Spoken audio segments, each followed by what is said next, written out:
যুদ্ধ মানেই কি শুধু সৈনিক আর বুলেট? না, যুদ্ধ মানেই ধ্বংস। আর এই ধ্বংসের সবচেয়ে নরম, সবচেয়ে নিরপরাধ শিকার হয় নারী ও শিশু। জাতিসংঘের হিসেব বলছে, সাম্প্রতিক যুদ্ধগুলোতে বেসামরিক মৃত্যুর সংখ্যা ৮০%-এরও বেশি। এদের একটা বড় অংশই হলো নারী ও শিশু। যেমন সিরিয়া, ইয়েমেন, গাজা, ইউক্রেন বা সুদানে। যেখানেই সামরিক অবকাঠামো নয়, বোমা ফাটছে বাড়ির ভেতরে, হাসপাতালে, স্কুলে। কিন্তু প্রশ্ন হলো, এদেরকে কেন টার্গেট করা হয়? এটা শুধু বর্বরতা নয়, এটা একটা কৌশল। একটি জাতিকে দুর্বল করতে হলে তার ভবিষ্যৎকে আঘাত করতে হয়। আর ভবিষ্যৎ তৈরি হয় নারীর কোলে আর শিশুর চোখে।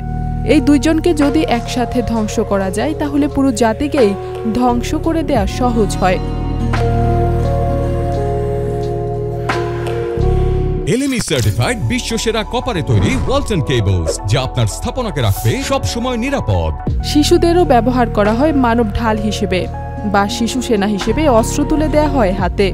তাদের স্কুল, খেলার মাঠ, এমনকি জন্মের আগেই ভবিষ্যৎ কেড়ে নেওয়া হয়। একটি শিশু যখন গুলির শব্দে বড় হয়, তখন তার ভেতর জন্ম নেয় ঘৃণা, ভয় আর ক্ষোভ।